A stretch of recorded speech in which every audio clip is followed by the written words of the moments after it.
Hey, everybody, and welcome to the Blizzard Watch podcast. I'm your host, Matt Rossi. What happened there, man? With me this week are my two fantastic and hopefully easier at talking than me co-hosts, Liz Harper and Joe Perez. I was told there would be no tests and that there wouldn't be no barrier to entry. I have been lied to. I don't want to have to speak well. Hi. I didn't say you had to speak well. I just said you'd speak better than that. I don't think that's a high bar to clear. But a lot of stuff going on this week, actually. A ton of stuff, some of which is really, really a lot of stuff, is Hearthstone. So Liz, in order so Liz doesn't have to talk continuously, we're going to talk about various things, and we're going to try and jump back and forth between Hearthstone. We're going to open with some Hearthstone, though, because the Rise of the Hillscreen, is that what it's called? March of the Lich King? March of the Lich King, yes. Expansion was announced, complete with, amongst other things, the Death Knight class finally added as a play-in class with a deck that you can play in Hearthstone, as opposed to the last time they did it. I don't remember what the name of that one was. It was like Ice Crown something? Wow, I've totally forgotten. Now that you've posed that question to me, it's completely slipped my mind. Yeah, it happens to me all the time. It's like the moment you need to recall that information, it vanishes. You mean the Knights of the Frozen Throne? Yes. Knights of the Frozen Throne. In that expansion, we had Death Knights, but they weren't a playable deck. They were just added to various heroes became Death Knight versions themselves. So this time it's different. Liz, go ahead and tell us how it's different. So instead of having hero cards, where in Knights of the Frozen Throne, you had hero cards that you could play that would transform your hero into a Death Knight. Now there is just a Death Knight class with its own Death Knight cards and its own hero power. You know who the hero is yet? It's Arthas, of course. It's Arthas. It's Lich King Arthas. I'm tired of Arthas. And the other day, Phil was saying in chat, maybe it was someone else. Someone was saying in chat that who should the alternate Death Knight heroes be? And I'm like, anyone but Arthas. And they're like, no, it's Arthas. I'm done. Let's give us something interesting. I tell you right now, though, that the only good thing about it being Arthas is that they eventually will do a card where it's Arthas. The puppy. Wish. There already is an Arthas card, though. Arthas the puppy is a card in Hearthstone. And they'll just bring that over and also have it be like, special hero Arthas, Lich King Arthas. And he'll just be like, woof, with that reverb. I can't do the reverb, I'm sorry, but he'll be like, woof, and wow, woof, woof, woof. Who's at the frozen belly? Who's got a frozen belly? You do, Arthas. I'm a good puppy. Sorry, that's not what's happening. So I just segued off into my own weird dog thing. Anyway, so do we know what the Death Knight power is? What do we know about them? Yes, they have a power called Ghoul Charge, which summons a 1/1 ghoul with charge that dies at the end of the turn. Now, we already have a couple of heroes that can summon minions as their hero power. Paladins summon Knights of the Silver Hand to help them out, 1/1s. And shamans summon totems of all different sorts, kind of on par with this power level. But in this case, it's a 1/1 with charge, so it can attack immediately, but then it dies at the end of the turn. So it's kind of an interesting twist on powers we've seen before. It's kind of an interesting variation on the Paladin power. So it's kind of this echo on the Paladin, thinking of Arthas as a former Paladin, except instead of calling Knights of the Silver Hand to help fight by his side, he is raising these ghouls who are briefly alive and collapse dead. So I think it's really interesting. All he needs is a can of silver spray paint, then they could be Knights of the Silver Hand too. It's fine. And they've also set up the storyline of this particular expansion is that the Scourge is attacking why am I totally... We're all a little loopy today. I don't know why, because it's a Wednesday afternoon and you would think I would be lucid, but it's just not happening. Yeah, lucidity's overrated. So the Scourge is attacking Silver Moon City, and you kind of have this Blood Knights theme going on, and you have... It's really interesting, kind of going back to this sort of time. And of course, Hearthstone timeline isn't exactly Warcraft timeline. See, I want to see Hearthcraft and Warstone now. They should totally do a crossover. The expansion will be called World of Warstone Hearthcraft. It's already a crossover. Yeah, I was going to say, kind of is. Continue crossing. Hearthstone is just like Warcraft remixed. So Tell me you wouldn't want to go see the mean streets of Gadgets in WoW. Come on. I would love to do that. So you'd have we'd have zones that were based on the hub area will just be like a traveling caravan with a Hearthstone dealer, and then when you go in and talk to them, they send you to various zones that are basically just the ones from the Hearthstone expansions. What I'm hearing is go to the Witchwood, you could go to the Mean Streets of Gadgets you could chase after the Legion of Bad and try and keep them from stealing Dalaran, but they totally steal Dalaran while you're on it. What I'm hearing is bring back scenarios, you cowards. That could just be, I could just have like a sign that I held up that said that. I mean, that's pretty much always. But yeah. Anyway, I'm sorry I keep derailing you, Liz. So, have either of you seen the trailer for this expansion? No, I haven't yet, actually. Okay, so this is like my favorite thing any Blizzard developer company has ever made is this trailer for Hearthstone, because it's Liadrin beating up Arthas, and it's just like this magnificent. That explains why Liadrin is trending again. Okay. Yes, so she's like, it's this beautifully animated short that Corey actually was comparing to Arcane. Kind of, he felt it had a really similar art style. And it's just Liadrin like wailing on Arthas, and just, it's pure. It's everything that I want out of a paladin class fantasy. You're breaking out the wings, you're hurling balls of holy light, you're smashing him with the sword. And of course, because it's meant to advertise the new Death Knight class, it really looks like Arthas is winning in the end, but I'm here. I'm on board for Liadrin. That's what I'm here in this expansion for. But Death Knights are a really interesting class because they add a new mechanic we haven't seen before called runes. And y'all may remember the early Death Knights. They had runes as a resource. And the variation of this in Hearthstone, you have Frost, Unholy, and Blood runes, just like you originally did way back when. And different Death Knight cards will have different runes on them. And so when you set up your deck, you say, okay, I want my deck to be, you have 3 rune slots in a deck, and you can say, okay, I want my deck to be 3 Unholy runes, and that's my deck. That means that you can add special Unholy cards that have up to 3 runes. Each card can have a certain number of runes. So like you could have a card that has 1 Unholy rune, and you could add it to your deck if your deck has 1 Unholy rune. Or you could have a card that has 3 Unholy runes, and you can only add it to your deck if your deck also has 3 Unholy. So it like adds this extra dimension. And each of these, of course, Unholy has its focus, Frost has its focus, Blood has its focus. They kind of have a different direction, but you're sort of setting your direction initially and kind of plugging in some really specific limitations on your deck building by picking those runes up front. It's a really interesting idea. I'm curious to see how it's going to play out in the long run and how it's going to feel.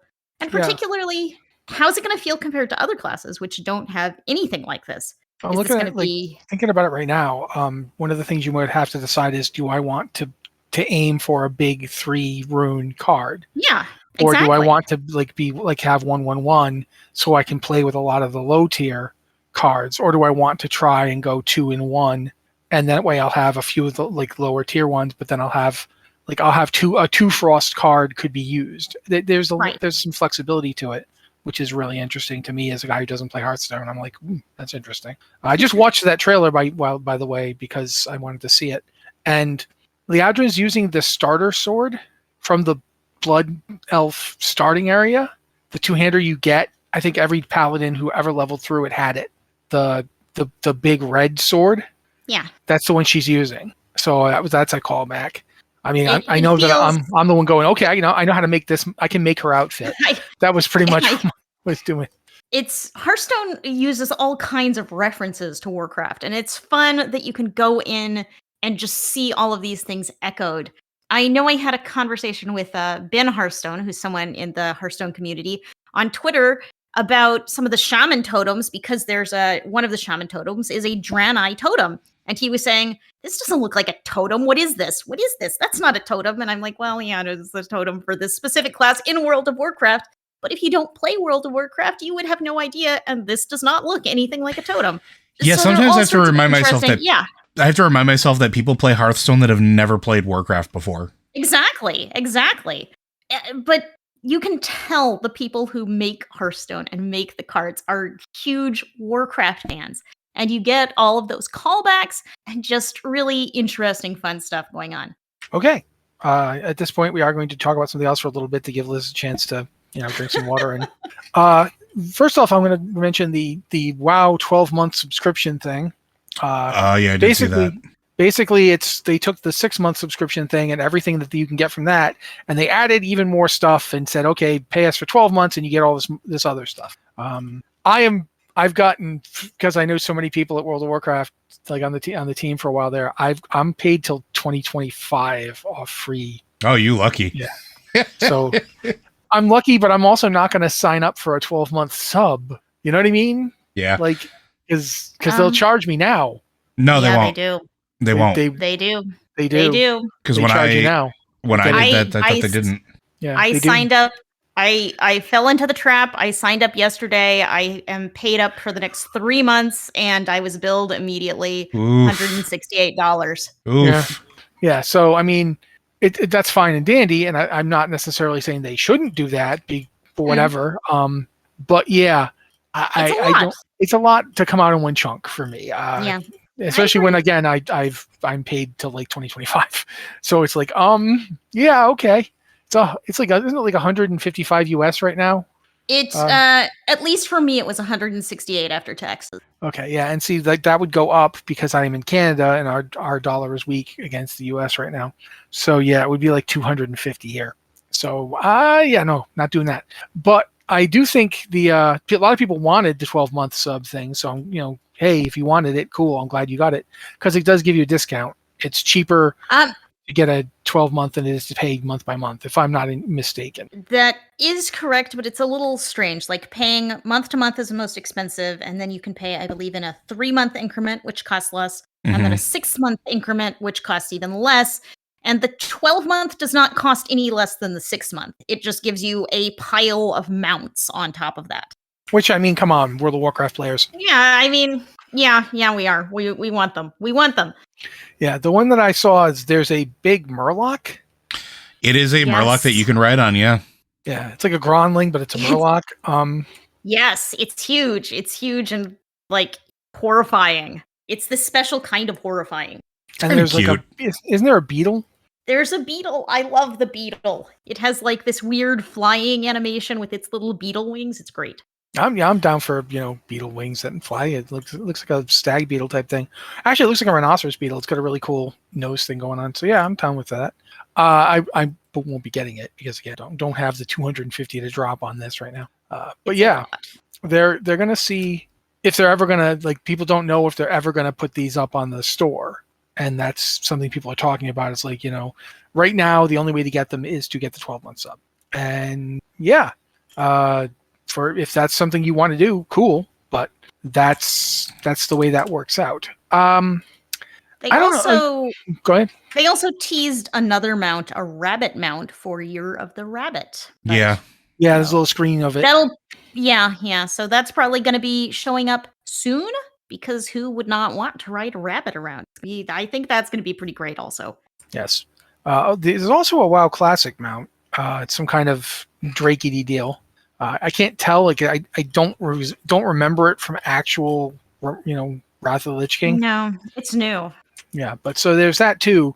If if you're playing mostly for WoW Classic, you can get a fancy mount for the Wrath Classic servers as well. And it's a cool looking little Drake mount. Nothing against it. I'm not a big mount person. I got like the mounts I wanted a long time ago, so I'm sitting there going, yeah, I'm good. I got a disc and I got Mamoron's head, and I that's pretty much all I need. I'm the guy that actually spent this Halloween past the Hollow's End period of time running for the mount, only to remember that I had the mount already for several years, in fact, and just forgot that I had it. And it's not the first time I've done that, because every year I do Brewfest, and every year I remember halfway through Brewfest that I already have both the Ram and the Kodo.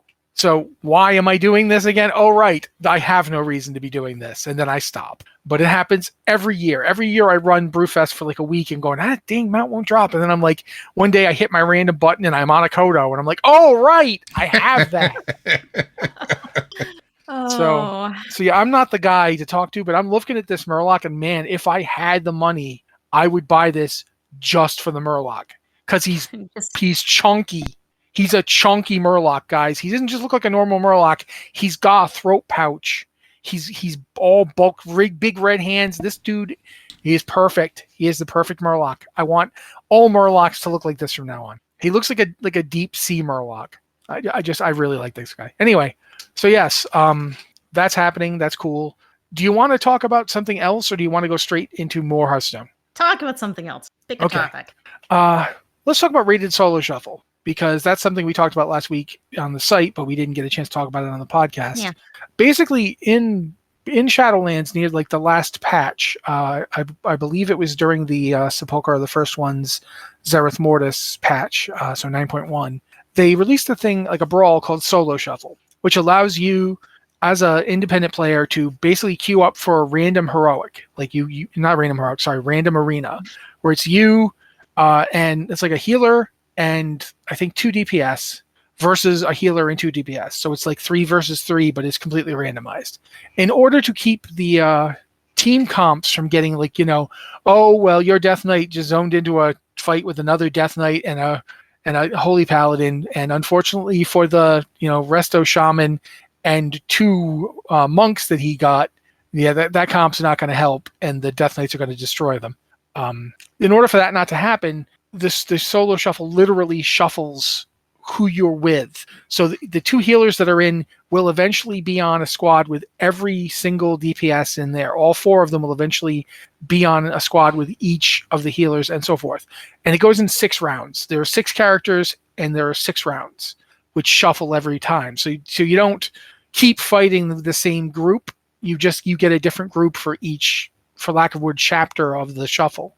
And in order to make sure that this doesn't take 25 to 30 minutes, they have like a sudden death period and various other changes so that the matches last about 2-3 minutes and then somebody wins and then you switch. It's interesting, and by itself it was a fun brawl, but not particularly consequential. But now, as of the Dragonflight pre-patch, and I know for sure, I'm saying as of the Dragonflight pre-patch, but I haven't actually tested it out yet. But I know for sure that in Dragonflight, this will be a viable form of rated PvP. Yeah. Where you can queue randomly, get solo shuffle, and you will get your own unique rating. Joe, have you kept up with it at all? Because you spoke up. Yeah, it's one of those things where like a player response to this is pretty positive across the board, because as a younger me, I used to PvP a lot, and I actually had a pretty lengthy rated arena career, I guess you would say, at one point, where not just raiding, but I would take my shaman and do all sorts of mean and nasty things to people as a shaman inside of like raided arenas with my twos partner.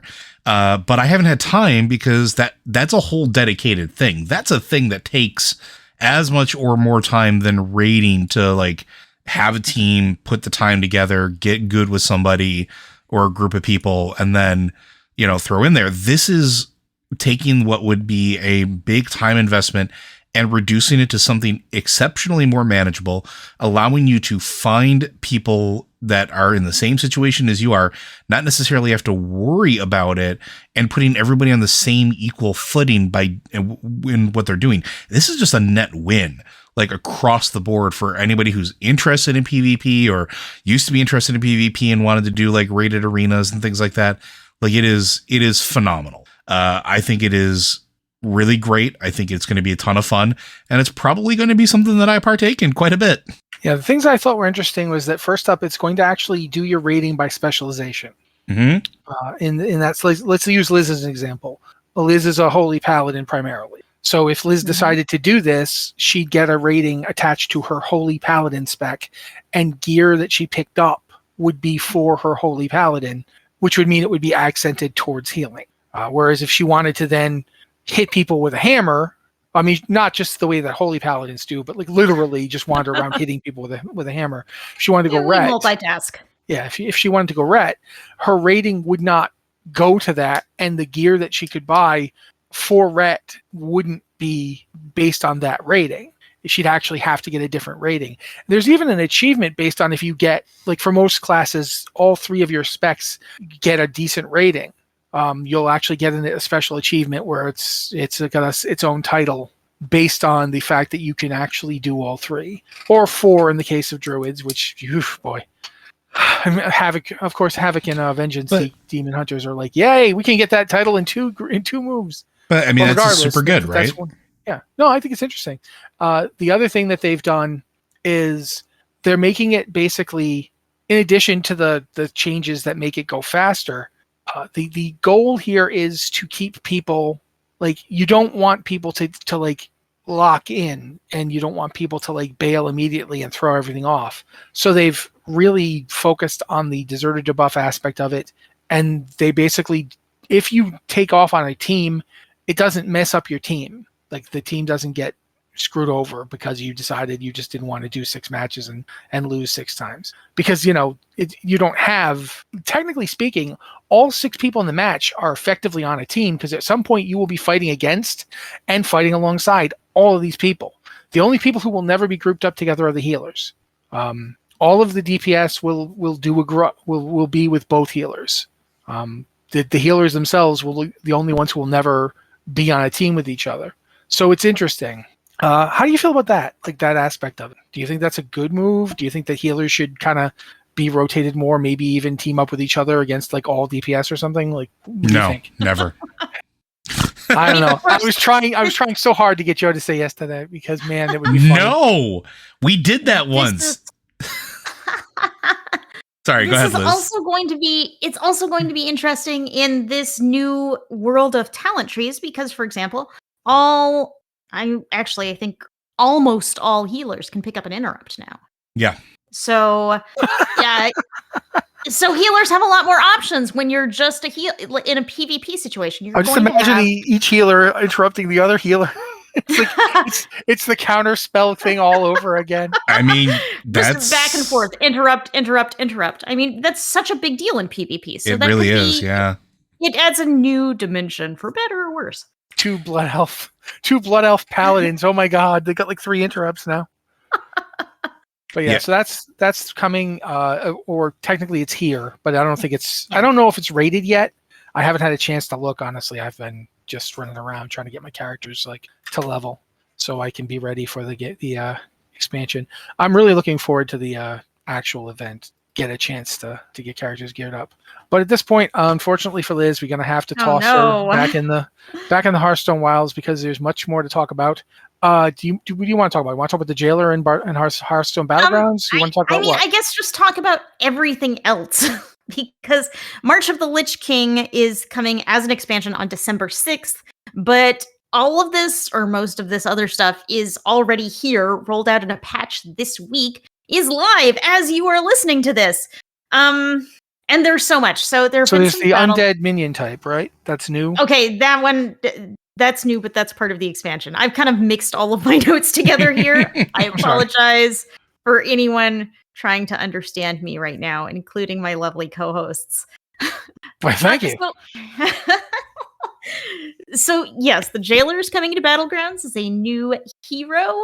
I'm not really feeling this one. I don't know that he doesn't feel like a powerful hero to me, but that could just be his hero power. Gives a minion +1/+1 for 1 coin, and that upgrades every time 9 minions die. That just feels like it's going to be slow to build, though perhaps that's going to snowball really fast and you'll have like gigantic minions. But we'll see. There's some minion changes going on, kind of your regular sort of shuffle whenever they do a Battlegrounds updates. There's some new minions. There's a new dragon that I think has been kind of fun to play. I was playing a little earlier. A 0/3 that gains 1 attack whenever it's attacked. So I think that's kind of a neat take, and just a little dragon there. But it's a whole pile of changes. Check out the patch notes if you want to know all the details. because even with all this talking I'm doing here, there's too much to list individually. Do you mind if I jump in and ask you a question specifically about the task system? Go. So you said, it says here that all tasks are available at all times. So instead of it being like the way it was before, where you like, okay, I guess I'll do that because it's what I can do, you can just do anything. Is that correct? So that's for Hearthstone mercenaries. And the thing is that each mercenary has their own like quest chain, like this long list of tasks that you do to earn coins for that mercenary. And so it used to be that they would be random every day. You would get a random selection. And then they changed it. So it was a random selection, but after you finished like task 1 for Anduin, you would automatically get task 2. So it was random, but it wasn't totally random. So and like now, before, when you were doing it, you could continue to do it. Yes, once once it randomly showed up, you could keep working on it until you finished it. But now every mercenary's task chain is available anytime. So it's like it doesn't matter what team you're playing, what composition you're playing, you can work on quests for the mercenaries you want to play, which has always been really annoying because you'd come up with these weird mercenary teams based on the tasks you had to do today, and this is going to make it a lot easier to level and advance mercenaries. It's a really big change and a really good one. Mercenary mode is also getting another thing, which they're calling Renown, which is that's just kind of confusing because we've got Renown in Warcraft, and this is totally different. Definitely nothing like that at all whatsoever. Basically, you get coins for each specific mercenary, right? And that's how you advance them. But eventually you run out of things to spend those coins on. There's only so many coins that you need to max out a mercenary. And then you can keep getting those coins because you're awarded them randomly. And so you can just build up coins and coins and coins that you can never, ever, ever, ever spend, that is so much fun. That's, yeah. But now you can take those coins you're never going to spend and convert them to Renown, which you use to buy coins that you will spend, which is an excessively complicated system, but better than the one we have right now. So wait a minute. Can I ask a question with that? Go. I'm assuming this doesn't convert 1 for 1. Like if you have a coin you don't need and you turn it in, you don't actually get a full coin amount, or is it just a straight up swap? So each coin is like coins have a rarity and the exchange rate is different for the rarity. So you're going to have common mercenary coins and epic, and there's a whole tier. So I don't know if it's exactly 1-to-1, but the conversion is based on the level of the mercenary, kind of the rarity of the mercenary. Alrighty. Anything else you want to talk about, like the Battle Bash thing? Yes, Battlegrounds, in addition to getting the Jailer hero and some new minions and some shuffling, has a new Battle Bash event, which I admittedly don't entirely understand it. It is basically just it's kind of a loot box thing. You have this kind of selection of random rewards, and it's shown on a screen, and you go in with a hammer and like you bash one open and you get a random reward. Except the thing is, you have to pay Blizzard $10 to start getting random rewards, which you earn by placing top 4 in Battlegrounds. So for each top 4 win in Battlegrounds, you get 1 hammer, which you can randomly bash something open. And you need to get like 7 or 8 top 4 finishes to get all the rewards. So it's one of those, do you have to pay and do the top reward? Yes. Oh, yes, okay. you do. You do not earn anything without paying. You get 1 free bash, and then after that, you have to pay them $10 and then play enough to unlock everything else. Can you at least use like in-game currency that you convert to like $10, or is it just straight up $10? It's $10. Wow. Okay. So it feels like a weird addition. They haven't monetized Battlegrounds really well, but this it feels like a weird fit. It feels an awful lot like, hey, remember 2017? Here it is. I've joked that Hearthstone feels like 10 games in a trench coat. Well, it also feels like 10 monetization systems in a trench coat, because any kind of video game monetization system you can think of, it's in Hearthstone in some way or another, in some place or another. Well, that's kind of freaky. Trying to get anything else here. There's the Quest UI. Go ahead. Let me hit the last big thing. There is now a new user interface for events, which previously they just sort of crammed events into the quest interface, like on top of all of the other quests.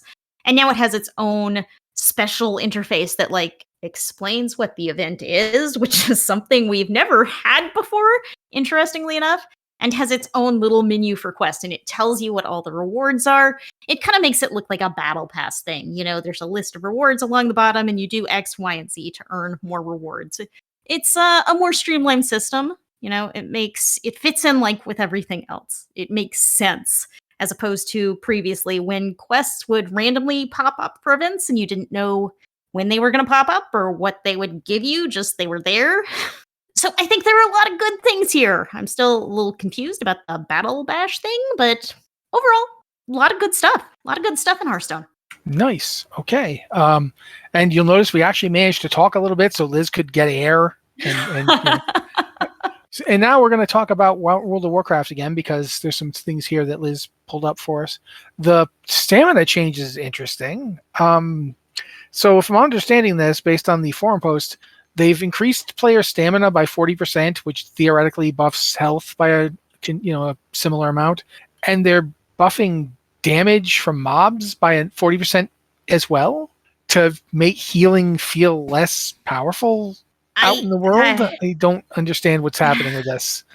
I mean, this is kind of a mixed bag. It sounds like from the forum post that they felt like healing was a little too strong and like mitigation wasn't impactful enough.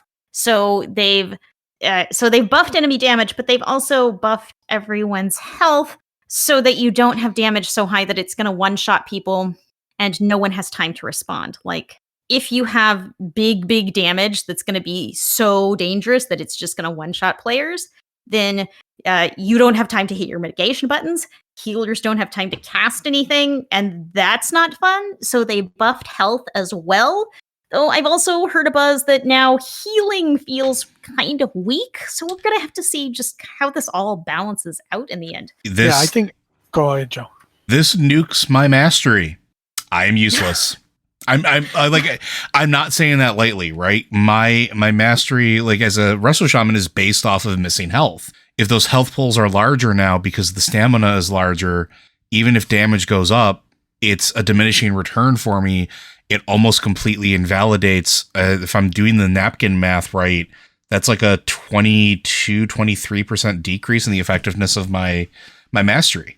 Like, I understand what they're trying to do, but man, that feels bad. Like, I'm just thinking about that. That's just, no, I don't like it.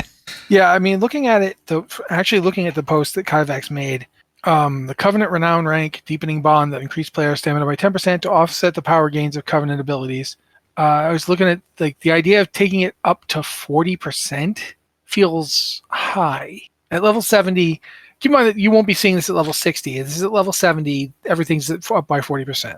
It feels like they should maybe use this month they have left on the beta to test, say, at 20% before they go up to 40. I'm sure they have internal tests. I mean, I am positive they have been testing, but I feel like they have possibly missed the scale of this. Like 40% is a pretty big deal. Yeah. It kind of reminds me of back at the end of Burning Crusade when Druid tanks were like killing healers to heal because it was just so much health, and with Sunwell Radiance, they weren't dodging anything, so they were just taking it all to the face, and your healer just basically had to be able to like keep your yo-yo from hitting the floor basically with your tank. And it was just harder with druids because they only had dodge. That was basically it. They didn't have anything else. I don't know, considering how Guardian Druids are doing, and we should talk about Guardian Druids here, following that up. Guardian Druids got a look as well. I am not sure if any of these changes are good, looking at them. I asked Corey if they were good, bad, or indifferent, and he told me yes. Yeah, I saw that. So I think this is like the more things change, the more they stay the same. Liz and I are going to be rating later on tonight as of the time of this recording, and I guarantee you that Corv is going to have opinions on this one. Well, quite frankly, I mean, good. I want to hear more about how druids are going to do as tanks in this expansion, because I am still looking at my possible alts, and I do have a druid I could get up. So this is definitely some news I want. I do know that I'm not going to be playing my enhancement shaman though. Wow. Because Yeah. let's talk about that. Joe, you start first, and then I'll come in. Yeah, so apparently Enhancement Shaman just got a 25% damage reduction across the board. Why? I want the numbers to back that up. Because yeah, I'd like to know. I mean, what were they doing that was so out of like that much? That makes no sense to me. Look at like in the same post where you've got all damage dealt reduced by 25% and enhancement. Before that, we have elemental. Lightning bolt damage increased by 10%. Chain lightning damage increased by 10%. Lava burst damage increased by 18%. Flame shock damage increased by 10%. Frost shock damage increased by 10%. This continues. Pretty much every damaging ability they have went up by 10% in elemental, except for lava burst, which went up to 18%. Yep. So you could basically just say elemental got a 10% damage buff, and enhancement got a 25% damage nerf. Now I didn't play an enhancement shaman much on the beta, so for all I know, they were wandering around destroying everything they touched with the power of a god. So that's why it's confusing to me, and that's why I would love to see some numbers on this and maybe a discussion a little bit, because again, that's a pretty big swing. Because like I did do a little enhancement shaman on the beta, and it didn't feel like overly powerful. I didn't feel like I was like struggling. But I also didn't feel like I was one-shotting things like the old days of Wind Fury and Hand of Ragnaros. Like, it wasn't anything even remotely close to that, so I'm very curious what the reasoning behind it is. Yeah, I mean, go ahead. One thing happening is they have been doing Mythic Plus testing on the beta, so you may see maybe at max level with good gear, there was something that was scaling out of control. What I've read about that change is that enhancement was on the high side, but this is a big nerf. This is a ton. This is so much. Here's my counterpoint to this, and I've said this for years. If everything you are balancing on the classes is based off of ultra high-end content, yeah, that's true. You are doing it wrong, and I feel very confident in saying that, because here's the fact of the matter. Most players aren't going to play a whole lot of Mythic Plus. Most players aren't going to Mythic Raid. And if you're catering to only those groups and making balances based off of that, this is something that they used to do in the past with other high-end content. And what did it wind up doing? It wound up making certain classes unplayable outside of that content. And that's a concern, right? Especially with we at the time of this recording, we have 25 days till release? We're getting close. Like, that's not a lot of time. And the last time something like this happened was Mist of Pandaria, like between Cataclysm and Mists, right? And some classes just wound up being completely unplayable for like an entire content patch. That's not good, and that gives me some big concerns. You got to worry about the rest of the players, not just the high-end ones, folks. Yeah, I mean, I've been messing around with the talents and so forth at level 60, and that's actually something I'm going to segue into, because we had a thing to mention about it. They released the DPS and pre-patch Mythic Fated raids, which is level 60, still Shadowlands content. The content you guys are probably going to see, although I don't know if you're going to Mythics. You might just be doing Fadeds. But even so, they did a thing about the DPS at level 60 in those raids. And I'm not like, this isn't me ringing any alarm bells or anything, because like I was going to say before, we don't know what they look like at 70 with all the bells and whistles that are going to be the extra talent points, the abilities you're going to have. But I mean, clearly it's a big shakeup. I mean, Ret Paladins are in the top 10. What? How did that happen? 2, 3, 4, 5, 6, 7, 8. They're number 8. They're above Frost Death Knights. That's just weird. Arms Warriors are number 5, and Windwalker Monks are number 2. And now, Affliction Warlocks are way ahead of everybody, but it's still interesting to see, like, this isn't, in my opinion, this is not anything you need to worry about right now. But when you see wild swings, like the 40% health buff and damage taken from mobs and 25% nerf to enhancement shamans, that's a big swing. That is Blizzard has this tendency to do what Joe likes to call the pendulum. Mm. And this is looking very pendulum-y to me. Like, it's hard for me to believe that Enhancement Shaman need a 25% nerf across the board. Like, every Enhancement Shaman needs that nerf. Like, maybe some Mythic Pluses, there's some trick to Enhancement Shamans that makes them do tons of damage. I'm completely willing to believe that. But I feel like there must be a way to reduce the damage without nerfing everybody 25%. Mm-hmm. Especially if that damage is based off of those players having gear that a very small selection of them will have. Now, one thing I want to note about this chart, which is up on Wowhead right now, is that, Windwalker months are also number 2 on the list. They've just gotten some nerfs on the beta. Some pretty big ones. So this is in flux. This is gonna change a lot. And the other thing about doing Fated Raids right now is that you still have Shadowlands legendaries.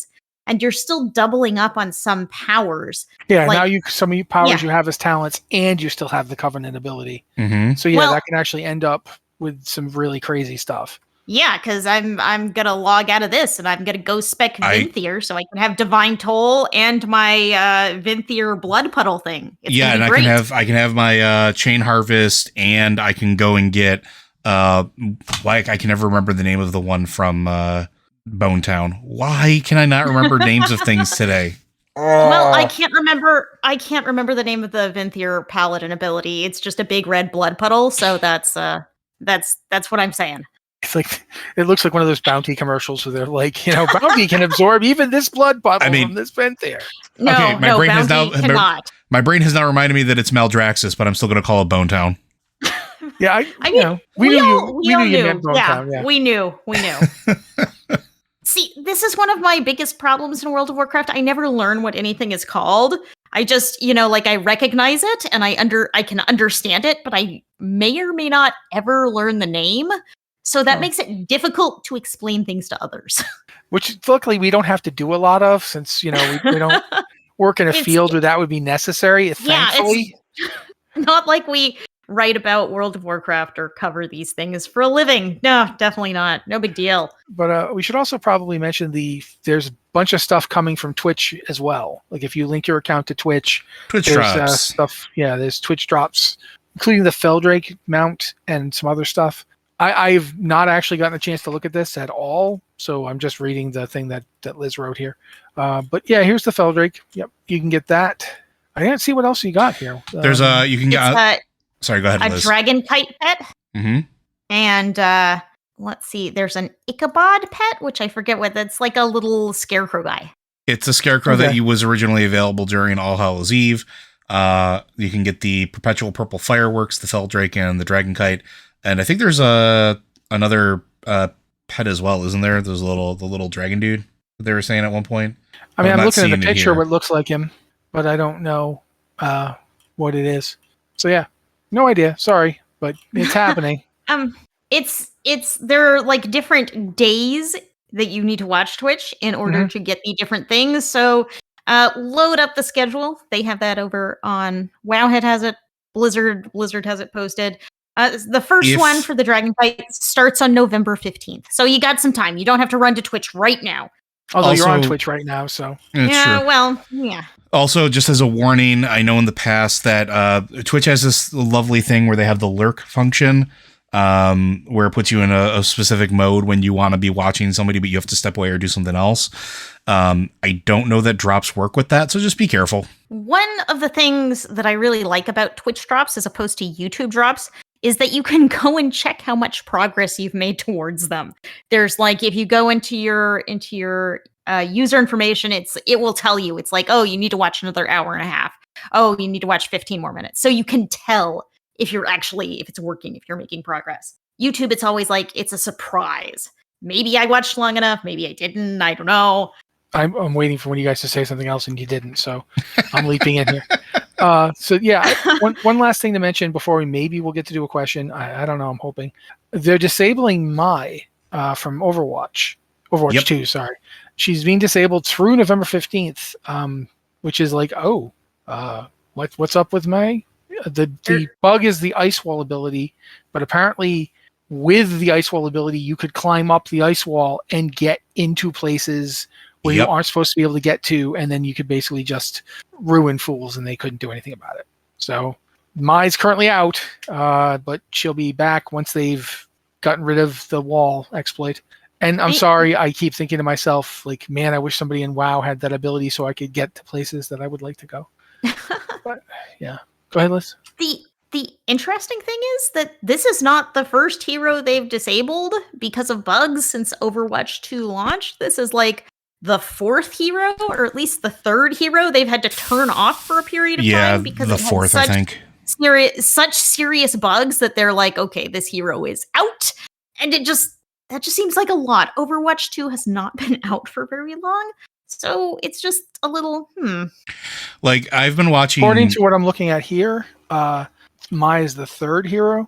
The first two were Bastion and Torbjorn. Yeah, so why did I think there was a fourth?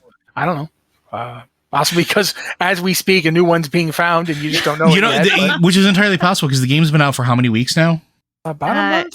Like 3?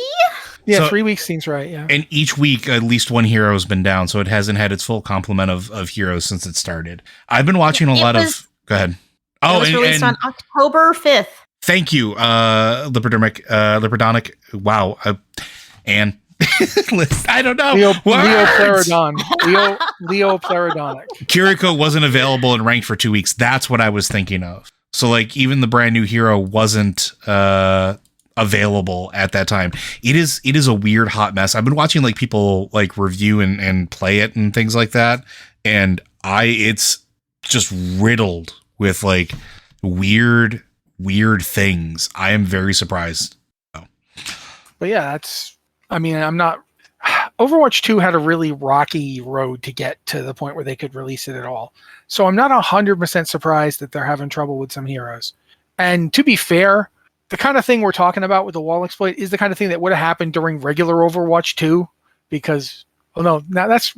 English is tricky here, because I can't say Overwatch 2, I have to say Overwatch as well. So yeah, but I am not surprised about this. But I think, unless you guys... think of anything else we should be bringing up, I think that's pretty much it. We can actually go on and do some questions at this point. Wow. Let's get a question. Let's try some questions or question. I might have a better time speaking with one of those. Yeah. Good luck for all of us. May we all have good luck. Anyway, though, if you have a question for the show, you can email it to podcast@blizzardwatch.com with the subject line podcast of Blizzard Watch, so we know it's for the show. I deliberately didn't steal a question from Joe today. It was there. But I didn't take it. I felt good about myself because I was magnanimous. Out your cookies in the mail. Thank you. If you don't want to email, but you want to ask us questions, there's the Q and Podcast Questions channel, which is for non-patrons, and there's the Patron Q and Podcast Questions channel for patrons. We do look in the patrons one first because you guys make it so we can have a site, which we like. Because otherwise, this would just be an annoying thing I made Liz and Joe do every week. And they'd be like, why do I have to? We don't even do this anymore. And I'd be like, nope, we're doing it. Podcast every week until we're all dead. So, yeah. In the past, we've done various ways to decide who's going to read these questions. But this one's a question for Liz, so I'm going to read it to Liz. Oh. Vulcan. Question for Liz. I'm calling him Vulcan. I'm sorry. Don't make the rules. Well, actually, I do make the rules. Anyway, Vulcan. Question for the Liz. After almost 20 years, do you think extended maintenance during pre-patches is something that they cannot fix, or some kind of Blizzard version of Arnold Schwarzenegger's accent? The guy can speak English with an American accent. He just sticks to the Austrian one because his fans expect it. I mean, I think World of Warcraft is such a giant game. It's such a giant technical endeavor. So many servers, so many players. 18 years of code stacked on top of each other. I think maintenance is just, when you're rolling out a big complicated patch like this, I don't think it can be helped because it's just such a big complicated beast. Joe? I have lots of opinions on this. It is not because the players expect it. I can guarantee you that. Those teams want the services back up as quickly as possible. One, because I guarantee you they've already been working well throughout that night and late into the day that they're currently on, and probably into that night trying to get things going, and they want to sleep. That's just kind of the nature of putting services out there. They want them up and running. Blizzard wants them up and running because player engagement is what drives revenue, right? Even from a completely capitalist perspective, if your game is offline, you're not making money. Everybody involved wants it up and running. Players want it up and running. The people working on it want it up and running. So if you see something for an extended maintenance, it's because there generally is no other option, or they're being overly cautious because something could potentially go absolutely haywire. There's nothing quite like the original days of WoW, where some of you may remember this. Some of you weren't around at this time. Back when Vanilla WoW launched, it was not uncommon to have patches go out, have everything go down for 2 days, get 2 days of game time credited to your account because the game wasn't available for 2 days, and they had to figure out how to roll back the patches. Then it would get released again in 3 weeks, and we would repeat this process again. They want the game live. They want it working, but sometimes you can't avoid it. And sometimes the safest way to avoid headaches to players is to just not put the game servers up until you're sure it's going to run. And even then, and we've all been part and parcel to it, or we've all experienced it, sometimes even that isn't enough and something will still break. Right? It's just the nature of things. Trust me, it's not because they want it to be down. It's because they needed it to be down for that time. I agree with both of the things they said, and we're moving on to another question. This one's from 6K. This is for both of you and me as well. But question for the podcast: besides warrior, shaman, and paladin, which class should I play for Dragonflight? P.S. Not invokers either. Joe. Rogue. I'm going to give Rogue some love here. I think that they're not played nearly enough. I think that it is actually a fun class, and I would love to see more Rogues in the world. So if you are looking for a class to play and try out and see if it meets your needs, play a Rogue. It has lots of variety, and it has some interesting stuff, and you might be surprised, especially when you join a group and go, oh, Rogues exist? Because you're going to get that at least more than once. Liz. I've been really enjoying playing a warlock lately. I've been working on leveling up my warlock to 60, so I have, another alt, which is definitely completely what I need, maybe. And I've been having a lot of fun. I did not expect to enjoy this as much as I did, particularly because I've been playing Destruction, which I was told is the only warlock spec that exists, so I'm playing it. Obviously, I don't have any other options. It's the only spec. That sounds like you talked with Brent. They're good specs, Brent.